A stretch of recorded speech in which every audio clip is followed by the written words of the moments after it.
Sebelum masuk ke kurva disosiasi, sekarang yang perlu kita pahamin itu tekanan parsial dari oksigen atau PO2.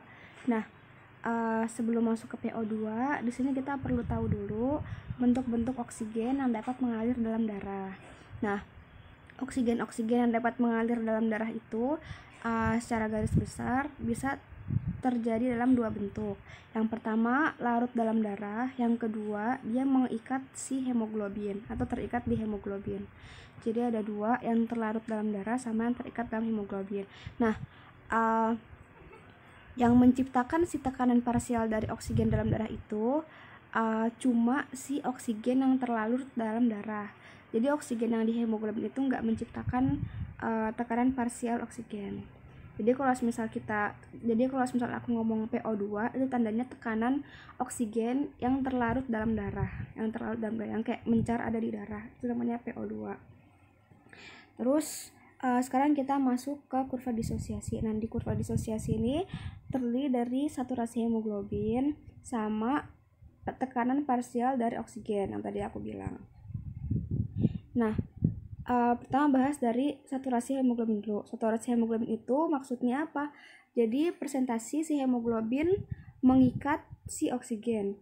Hemoglobin itu kan terdiri dari 4 molekul, 2 alfa 2 beta. Nah, masing-masing molekul itu bisa mengikat satu oksigen. Nah, kalau misal si hemoglobin itu bisa mengikat 4 oksigen dalam molekulnya, tandanya dia persen saturasinya itu 100. Nah, kalau misal dia cuma bisa mengikat 2, berarti persen saturasinya itu 50. Kalau misal dia cuma bisa mengikat 1, berarti dia persen saturasinya itu 25. Dan gitu seterusnya. Terus udah, kalau udah ngerti saturasinya, kita lanjut bahas si PO2. Nah, si PO2 ini dia bermacam-macam kan tekanannya. Dia bisa tekanannya 100 mmHg saat kadar oksigennya tuh banyak yang larut dalam darah. Dia juga bisa 75 mmHg saat kadar oksigennya itu sedikit. Terus 50 mmHg kadar oksigennya rendah, terus 25 mmHg kadar oksigennya juga makin rendah yang ada di darah. Soalnya kan tekanan itu kan hampir sama, tekanan parsial gas itu kan hampir sama kayak konsentrasi gas dalam cairan itu kan. Jadi bisa diasumsikan dengan konsentrasi oksigen yang ada di darah. Tapi di sini kita fokusnya ke tekanan gas. Nah, udah bahas saturasi hemoglobin sama saturasi dari udah bahas saturasi hemoglobin sama tekanan parsial dari oksigen. Nah, sekarang kita bahas ke P50. Sebelum ke P50 kita bahas hubungannya antara saturasi hemoglobin sama PO2. Di sini apa sih hubungannya? Jadi makin tinggi si tekanan yang ada di makin tinggi tekanan oksigen yang ada di darah atau makin tinggi PO2-nya itu, dia akan menciptakan makin tinggi juga persen saturasi si oksigen. Nah, itu yang perlu dipahami. Terus makin rendah PO2-nya, persen saturasinya juga makin sedikit. Jadi kalau kita lihat makin banyak darah yang ada di makin banyak oksigen yang ada di darah, dia makin memudahkan oksigen-oksigen itu yang di darah buat binding ke hemoglobin. Tapi makin rendah juga oksigen yang ada di darah, yang dissolve di darah itu, yang larut di darah makin sedikit, maka makin sedikit juga darah oksigen yang bisa mengikat ke hemoglobin. Tuh, jadi stepnya kadar oksigen dalam darah dulu, baru dia bisa mengikat ke hemoglobin. Gitu.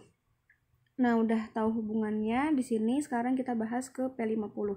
P50 itu apa sih? Jadi P50 itu adalah tekanan oksigen yang dapat dicapai oksigen ketika 50% hemoglobin itu tercapai. Jadi tekanan oksigen di mana 50% saturasi itu tercapai. Nah, di sini normalnya itu P50 kita 25. Nah, maksudnya itu apa? Maksudnya saat tekanan parsial gas oksigen yang larut dalam darah itu 25 mmHg, nah itu si hemoglobin bisa mengikat 2 oksigen di setiap molekulnya atau persen saturasinya 50. Nah itu P50. Nah P50 ini titiknya kan di sini kan, ini tuh buat patokan si kurvanya tuh geser ke kanan atau ke kiri buat ngelihat afinitasnya. Oh ya, si P50 ini juga mengindikasikan si afinitas si oksigen. Ya, P50. Jadi kalau misalnya nanti P50 itu ternyata papasan di sini, berarti tandanya dia kurvanya geser ke kanan. Tapi kalau ternyata P50-nya itu geser ke sini, tandanya dia geser ke kiri. Karena dia di sini. Nah, kita bahas dulu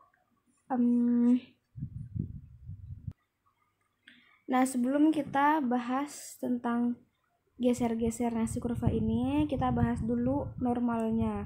Kurva normalnya itu kayak gimana sebelum kita bahas geser-gesernya. Jadi kalau dibayangin nih, pertama bayangin dulu di kapiler-kapiler paru. Di kapiler paru kan kita inspirasi. Saat inspirasi, oksigen yang ada di atmosfer masuk ke paru-paru. Oksigen yang ada di atmosfer itu besarnya tekanannya 100 mmHg. Nah, 100 mmHg ini masuk ke alveoli, akhirnya di alveoli itu oksigennya 100 mmHg. Nah, yang ada di darah itu di kapiler kan awalnya 40 mmHg kan, gara-gara bekas dari nganterin yang sebelumnya. Nah, gara-gara ada perbedaan konsentrasi tadi, akhirnya oksigen bisa masuk ke dalam kapiler kan, dari tinggi ke rendah, 100 mmHg ke 40. Nah, akhirnya konsentrasi oksigen yang ada di darah makin banyak kan, yang ada di kapiler, yang di paru-paru makin banyak, terus dia mencapai keseimbangan ke 100 mmHg mengikuti tekanan parsial yang ada di atmosfer. Nah, saat oksigennya itu tekanannya 100 mmHg, yaitu di paru-paru, dia tuh ngebuat si hemoglobinnya itu persen saturasinya juga 100 atau di sini 98%. Nah, otomatis oksigen-oksigen yang tadi udah masuk nih dari paru ke kapiler darah menciptakan tekanan parsial 100 mmHg, si hemoglobinnya juga tiba-tiba langsung bisa mengikat si oksigen tadi. Akhirnya dia persen saturasinya mendekati 100. Berarti si hemoglobinnya itu bisa ngikat si 4 oksigen di satu molekul hemoglobin. Nah, udah kan? Itu tadi yang ada di paru-paru. Nah, sekarang kita berjalan nih. Tadi kan udah dari paru-paru. Tadi kan udah di paru-paru. Terus kita jalan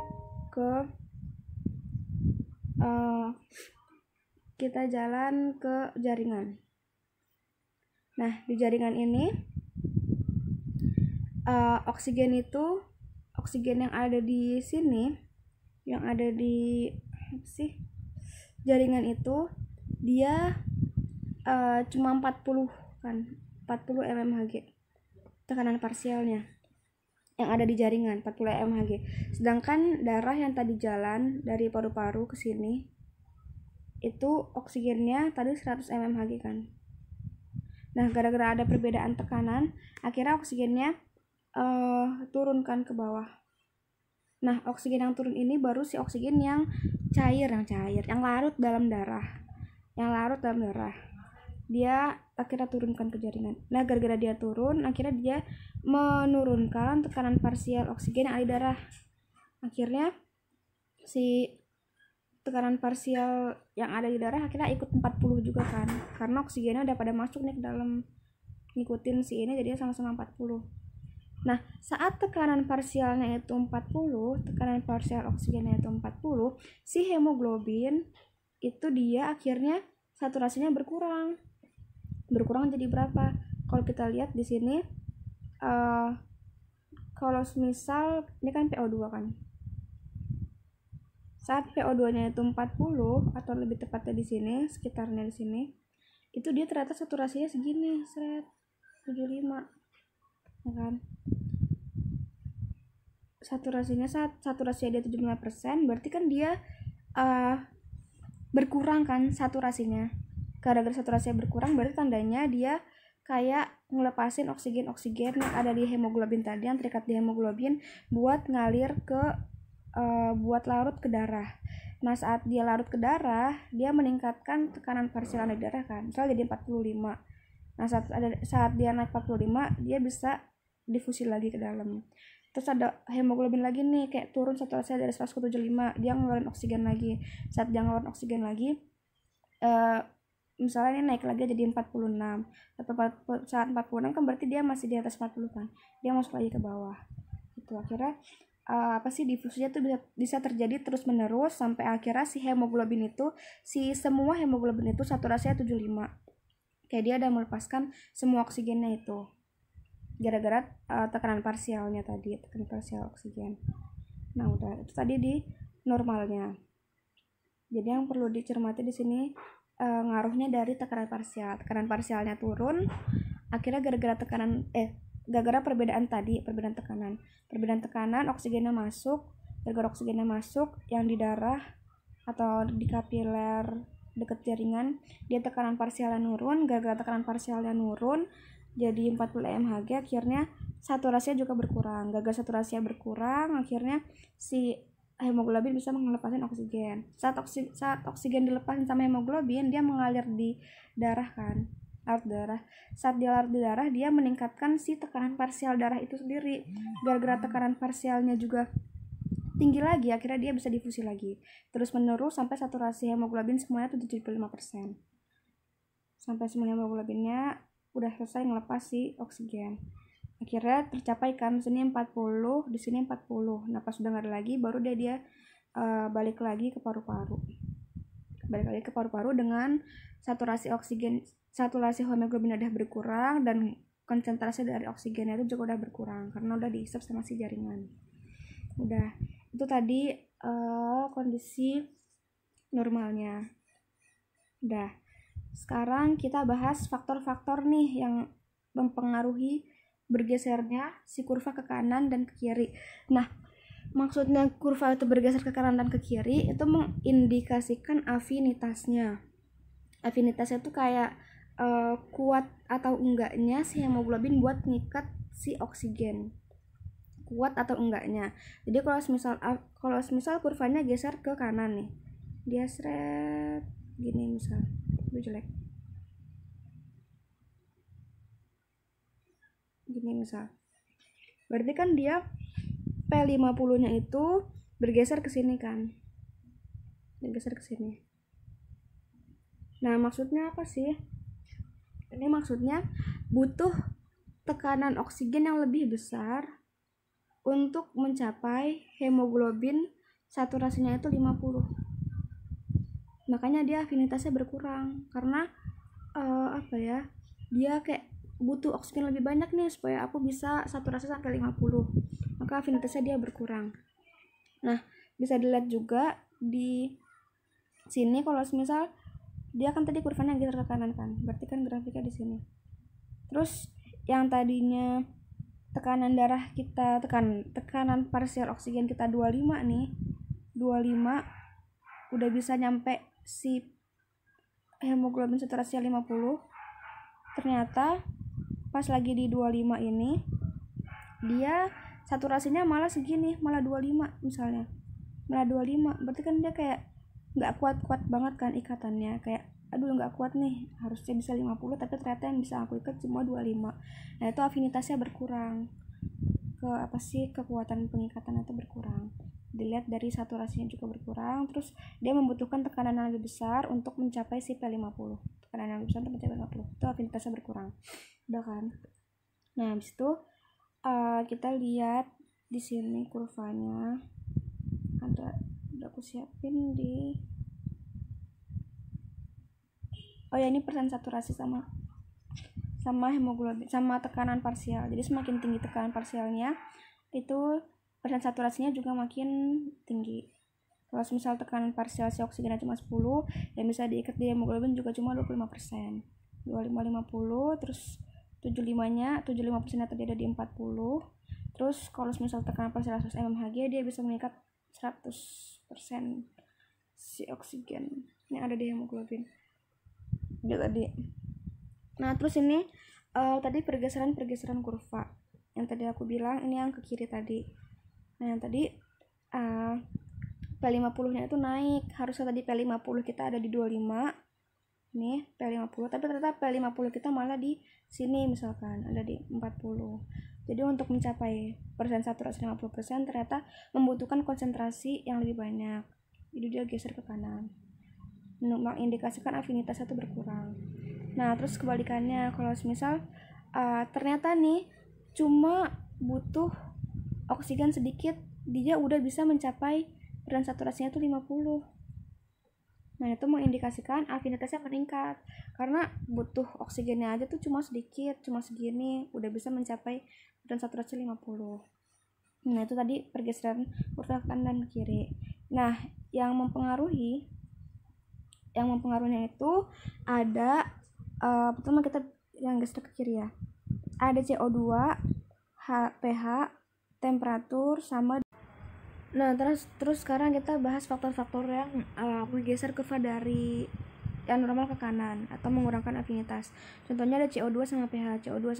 CO2 ini dia diproduksi di jaringan kan, terutama saat olahraga CO2-nya itu meningkat. Nah saat ada peningkatan dari CO2 akhirnya pH-nya juga menurunkan, dia makin asam. Nah kedua efek ini tuh bisa menurunkan afinitas dari si hemoglobin. Di sisi lain, CO2 itu yang keluar dari jaringan ke darah itu bisa mengikat ke hemoglobin kan. Saat CO2-nya itu terikat di hemoglobin, dia itu kayak mempengaruhi si oksigen. Oksigennya jadi malah melemah ikatannya, gara-gara melemah ikatannya akhirnya afinitasnya berkurang. Nah, saat CO2-nya tinggi, pH-nya turun, afinitas O2 berkurang. Saat afinitas O2 itu berkurang, akhirnya dia melepas ikatan-ikatannya kan, melepas ikatan-ikatan oksigen yang ada di hemoglobin. Akhirnya gara-gara oksigennya itu lepas, oksigennya bisa larut dalam darah kan. Saat dia larut dalam darah, dia menciptakan tekanan parsial oksigen yang ada di darah. Gara-gara tekanan parsial oksigen yang ada tercipta bisa makin tinggi, akhirnya oksigennya bisa masuk lagi ke dalam darah, oksigen yang diperlukan tadi. Misalnya tadi apa sih, kalau normalnya itu kan tadi pas lagi di 40, di tekanan kita 40 di sini itu saturasinya 75 kan, nanti kita bahas di awal. 75 misalnya dia melepas 1 molekul oksigen di setiap molekul hemoglobin dia lepas. Tapi karena makin banyak CO2 yang diproduksi dan pH-nya makin turun, akhirnya afinitasnya berkurang kan. Dia bergeser nih, dia turun. Turunnya itu ternyata saat di tekanan parsial kita 40, ternyata dia saturasinya 50 di sini. Nah, makanya yang harus tadi dia cuma turun sampai ke 75, dia malah turun sampai ke 50. Nah, makanya di situ menandakan afinitasnya dia lagi turun. Jadi dia melepaskan si oksigennya itu lebih banyak. Nah, hal itu bisa sinkron nih sama kita kalau lagi olahraga. Kita lagi olahraga, CO2-nya meningkat, tambah meningkat. Nah, gara-gara tambah meningkat, afinitasnya makin berkurang. Gara-gara afinitasnya makin berkurang, oksigennya lebih banyak yang dilepaskan ke jaringan. Nah, oksigennya lebih banyak yang dilepas ke jaringan, akhirnya jaringan lebih bisa mendapat energi untuk untuk kerjanya yang berat itu di olahraga gitu. Terus sama juga kayak di 2,3 dpg, di temperatur juga. Pas kita lagi olahraga kan otot kita kan dia berkontraksi terus menerus kan, kontraksi tadi kan menghasilkan panas. Nah panasnya itu akhirnya gara-gara temperatur yang meningkat akhirnya mengaruh ke afinitas dari hemoglobin itu sendiri. Akhirnya hemoglobin lebih gampang melepas dari oksigen karena afinitasnya berkurang. Sama 2,3 dpg. 2,3 dpg itu produksi dari metabolisme glikolisis yang ada di sel darah. Nah, saat si sel darahnya itu makin dia berproses glikolisis, 2,3 dpg makin banyak dihasilkan kan. Nah, si 2,3 dpg ini bisa menempati tempat-tempat yang harusnya itu ditempati sama oksigen di dalam hemoglobin. Jadi kan hemoglobin ada 4 molekul kan. Seharusnya 4-4-nya itu ditempatin sama oksigen. Nah, tapi gara-gara ada si 2,3 dpg itu bisa menempatin tempat-tempat tadi. Nah, kalau sebenarnya udah ada 2,3 dpg yang nempatin 1 molekul yang ada di hemoglobin tadi, itu akan mengurangkan afinitas si oksigen. Jadi oksigen tuh malah tambah ngelepas kalau udah ada si 2,3 dpg. Begitu juga kalau ada 2,3 dpg-nya ada 2 nih yang nempel di hemoglobin, itu bikin lebih berkurang lagi si afinitas dari oksigennya. Itu yang tadi yang ngegeser kurva dari kiri ke kanan, dari normalnya ke kanan. Itu sejalan sama kebutuhan tubuh akan oksigen. Kayak tubuhnya olahraga, makin banyak CO2, makin turun pH-nya, makin naik temperaturnya, kira oksigennya juga berarti yang diperlukan makin banyak kan. Nah, itu responnya itu ke afinitas oksigen yang juga lebih turun dari hemoglobin. Nah, habis itu juga ini kebalikannya ada di sini. Kalau misal CO2-nya lebih rendah, CO2-nya makin rendah, pH-nya naik, temperatur turun, barometer turun, dia malah geser ke kiri. Jadi dia makin sedikit atau makin susah lepasnya, makin susah untuk unloading. Untuk unloadingnya itu sama kalau misal jaringan kita lagi diam-diam aja, kayak pasti kita nggak olahraga atau lagi tiduran, berarti kan CO2-nya juga menurun kan yang kita produksi. Gara-gara CO2-nya menurun, akhirnya kebutuhan oksigennya juga sedikit aja kan, makanya afinitasnya juga dia meningkat, dia nggak begitu melepas oksigen banyak-banyak karena yang dibutuhkan tubuh juga cuma sedikit. Kurang lebihnya sih kayak gitu.